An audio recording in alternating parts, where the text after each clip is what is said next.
Surprise, bitch. I bet you thought you'd seen the last of me. Hey everyone. Long time no see, like since August. Ooh, I'm so sorry. I've been at school, obviously, as you can see, in a like room, but it's been such a rough semester. I haven't had time to like really read it all, and so it's not an excuse. I should have made time for this. I'm so sorry, but I still was doing reviews, so it's not like I just abandoned everything. But I mean, I went down from reading 15 books in August to like 5 in September, and then I read like maybe 3 this month, and I'm on my 4th one right now. And so like I literally have no time for fun reading at all. I'm literally doing homework and growing my beard, as you can see. It's ridiculous. So I just wanted to say hello and welcome back, and I'm hopefully gonna start making more videos because in a couple months the semester will be over. Like in like literally 2 months it'll be over. So hopefully I can get my shit together and start doing this again. But I just wanted to make another book haul video. It actually would be really large if I did all the books I've bought since I came down to school. But I'm only doing the ones that I've bought like recently, like within the past few weeks. Just to give you an idea of what I'm reading and what I'm still like really into, I guess. I don't know. You guys have still seen, I still like write reviews, so if you go there you can still see what I'm reading. But yeah, let's do a book club video. And these are just the books I bought recently. So first we have The House by Christina Lauren. I'm in the middle of it actually, as you can see. I've never read young adult by Christina Lauren before, so it's new to me and it's really entertaining, and this book is really strange. So I'm in the middle of it, and like it's just about it's sort of, it reminds me of Monster House, if you guys have ever seen that movie, but like much more twisted and much more deep and much more like sophisticated, if you want to put it that way. So yeah, if you saw I think my most recent review on my blog, you would see 10 Tiny Breaths by K.A. Tucker, who was a new author to me. I was recommended her books by a friend, and I'm so glad that that friend recommended her because this book is seriously so good. Basically it's about Casey Cleary, and years before the book began, she got into a car accident and it killed her parents, her best friend, and her boyfriend.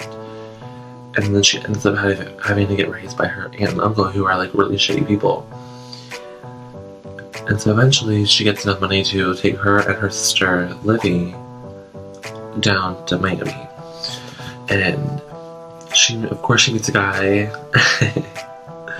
and you eventually find out who the guy is, like who he actually is. And I'm not kidding, it like blows your mind. Just the way she crafts it, it's great. Yeah, this was a great book. If you read my review, you would know that. I bought a few more books by K.A. Tucker, but I haven't read these yet. But all the rest of the books that I'm going to show you guys that I haven't read yet. You have one of Tiny Lies by K.A. Tucker. I guess this one, the story is about Livy, who's Casey's sister, younger sister. I think this is her when she goes to college. Which is exciting. Then 4 Seconds to Lose by K.A. Tucker. And this one's about Kane, who was a strip club owner in this book. I just now realizing that all these books are connected, which I love. I mean, Ivy finds it in her series, and yeah, Ivy Pines does it a lot, and I like it.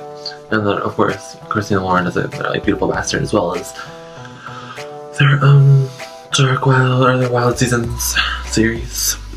Yeah, 4 seconds. I love these covers, too. They're so, like, intense and pretty. And then 5 Ways to Fall by Kay Tucker. And this one's about Reese, who I don't know. I don't think we know. At least not the first book. I don't think so. I don't know. But either way, it sounds good. I guess she was married, she gets divorced really quickly. She goes to Miami. And she meets a guy, of course. And they like it off and shit hits the fan eventually and they break it out. I love these kind of stories. Whatever. Carry on. My Rama Wow. This book. Like, just the inside, like, it's a map of Watford. Is that what it is? Yeah, Watford. It's so pretty, and just like the cover is so pretty. And honestly, shit. I was worried about whether I should guess this or not, just because it's like, I don't know, fantasy is just not my genre.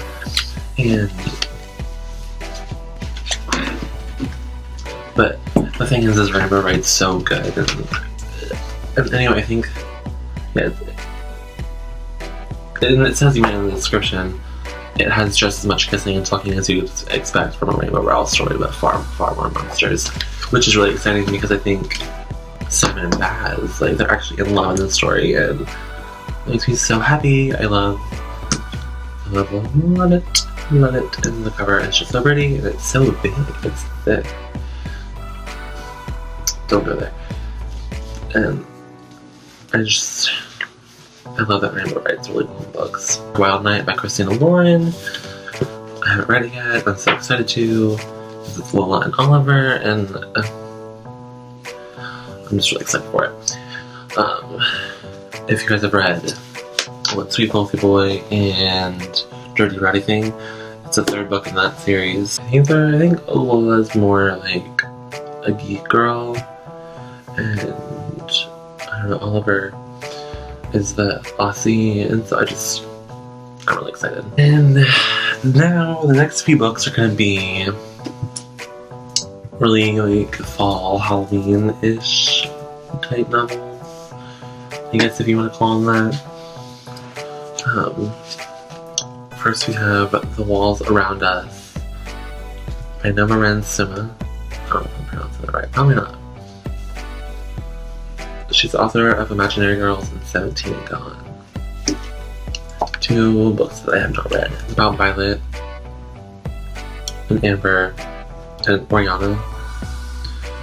And I guess Violet is a dancer on the outside. I'm just sort of reading from this, trying to gather information. And then on the inside of the detention center is Amber. And Oriana, like, holds the key to unlocking all the girls' darkest mysteries. And I guess there's some justice that needs to be served between all of them. I'm not sure, but it sounds really good. It sounds kind of creepy, and it's just, I'm really excited. Especially because it is October. And it's Halloween and fall, and yeah, I'm woohoo. I have Bone Gap by Laura Ruby. The cover is super pretty. I like it. I think this description reminds me of Don't You Forget About Me. I can't remember who it's by right now, but it is an adult novel, and it was super strange. You sort of just have to, like, go with it. And, like, you just have to go with it with an open mind and, like, just believe everything that's going on and not question it, because if you do, you won't like get into that damn novel, because it was really weird. But I guess Bone Gap is full of gaps that trip you up, gaps that slide you through so you can disappear forever. I guess a person named Rosa went missing and no one was surprised, which that sounds terrible. Finn and Sean want to know what happened. They I guess they go on the adventure to find out what the fuck happened. It sounds really interesting and strange, and yeah, it really reminds me of Don't You Forget About Me, which is a great book if you want to try that out too. We'll Never Be Apart by Hanako Jean. Look at that cover. This cover reminds me of Don't You Forget About Me.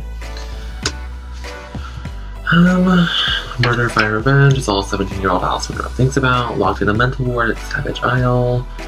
Alice is haunted by memories of the fire that killed her boyfriend Jason, ablaze her deranged and jealous sister Shelly. Set, whatever. It's about that, and she wants revenge. That sounds super good and very, very October Halloween-esque. I mean, it's a mental ward. What more can you want? You have Edgewater by Courtney Steinmel. This description is very Compulsion-esque. I mean, there's a whole decaying mansion, the mother who skipped town, the daughter that moves to this mansion and meets a boy, and he has some big true